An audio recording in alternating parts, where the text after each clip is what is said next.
Hi, I'm Mark, coming to you from Baker's Green Acres. I know it's been a while since I made a video. Today I want to make a video that's, I want to get back to my daily, how-to and tips and talking about things that have to do with the farm that really make it so special, that being in the farming business. I'm one of these guys that's very lucky to be able to do this. For me, it's what I really enjoy. Okay, behind me, well, that's a horse. I'm not a big horse guy, but I do like my wife and daughter, so that's why I have a horse. But that's Rosie. She's my favorite milk cow, and well, she's decided that she's going to leave right now, I guess. There she goes. But she's helping me illustrate a really good point, I think, here. Ooh. Farming, like a lot of things, is a balance between assets and liabilities. All right? What I have going here is this is the lawn, and this was here. This is the house that we do our Anyone Can Farm program at, and so it's separate from the farmhouse. And so it's got this lawn. It's all nice and everything. Today's about May 15th or so. And the grass is starting to come up. You see there's a lot of dandelions out there. And so normally, it's time to get out the mower. Let's talk about mowing grass. Mowing grass is, in reality, is a liability.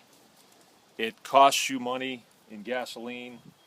It costs you in breakdowns on the machine. I got the machine sitting right there. Matter of fact, I got to buy a battery for this one this time.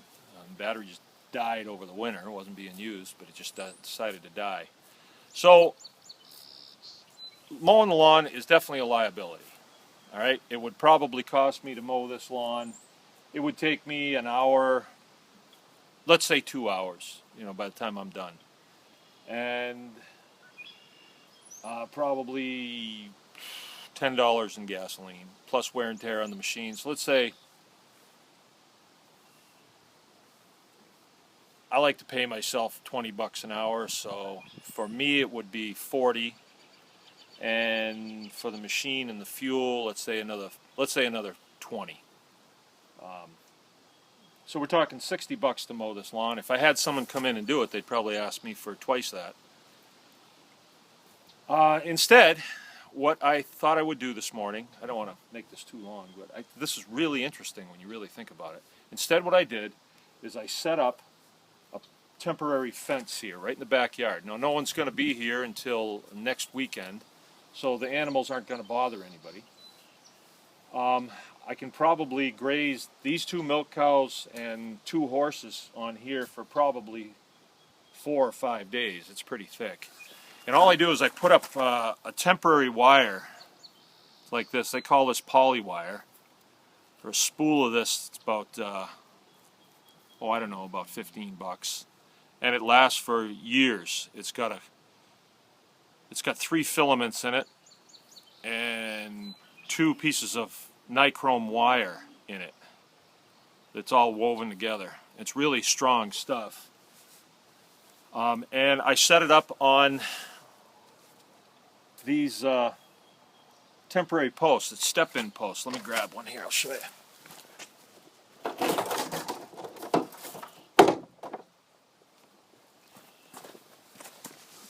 This is a step-in post. See, that's the part where you step right there. And then on this end, it's got a little pigtail, a little curly tail. So the thing's stepped in like that, and then the wire just goes through like this. Okay? It's like it just sits on there. This stuff's a little bit stretchy, so you can put some tension on it. And then you just put a small fencer on it. That's my fencer right there. I paid about $100 for that fencer, give or take. That is a brand new one. I just got that one this morning. But I have several others that I've had for a lot of years, and they take a licking and keep on ticking. So long as you put them in the wintertime and try to take good care of them. They're made for all weather application, so that they can be out in the rain. That one's a solar, so it just sits out here in the sun. It's made to charge 2 miles of fence, but I'm usually only charging, you know, a couple thousand feet at the most. And these animals are not hard to keep in. My milk cows are very docile, and the horses are very docile too. Now, the way electric fence works is if they touch that with their nose, they provide a path for that electricity in that wire to ground, and they get a shock. And it's just a pulse, so they get a pop, and then it's over. I can tell you it's not pleasant. You know, it's happened to me in my years of farming. I've gotten hit way too many times.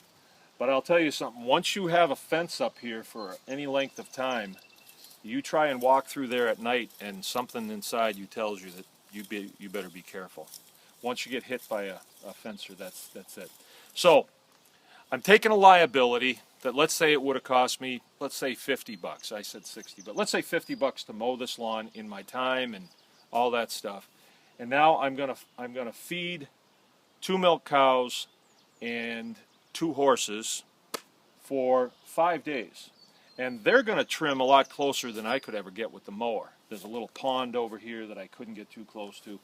And I can't get back there in those alders, but they surely will, because there's nice tender grass in there. So they'll get in there and clean that all out. I reckon they'll be here for 5 days, probably even a little bit more. And this is the very beginning of the season. So what'll happen is I'll take them off of here, and then maybe in several weeks, the grass will be up again, and I'll put them back in. Mowing lawns.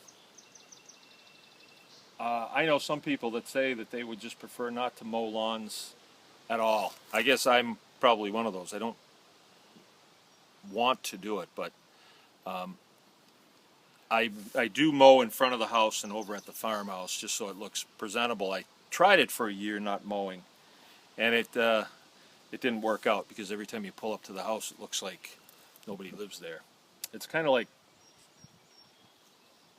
brushing your hair. Why do it? You're just gonna eventually go bald anyway, probably. So why brush your hair? It was kind of the same thing.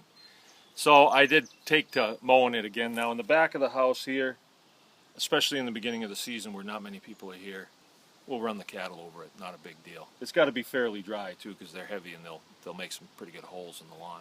I don't want you to try this on a wet lawn, because you'll have a lot of trouble with it. But anyway, that's just an example of taking something that would have been a liability and turning it into an asset. That really is what farming is all about. And this is one example, but I think it's one example that people can relate to, because a lot of people mow lawns. Not a lot of you have milk cows, but I think I would like it if a lot of you had milk cows, because they're a nice, very nice animal to have around. Let's say you have a few acres too, and you let them mow up close to your house. Every day that my milk cows are eating,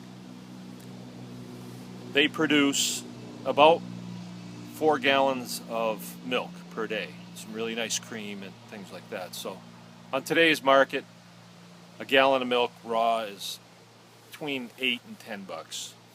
So they're producing, let's say, between $32 and what I say, 4 gallons, 4 times 10 would be 40. So between $30 and $40 that they're going to produce per day. So instead of spending 60 bucks to mow this lawn and then having to feed them something, they're mowing the lawn for me and they're getting their food. So I'm really a lot further ahead than you might think by grazing my cattle on my lawn. Okay, that's it for today. I just got to stay positive. I got to bring some more positive messages about farming to you.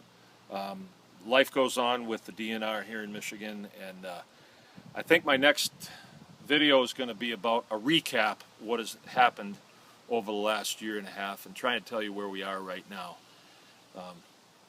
It ain't pretty.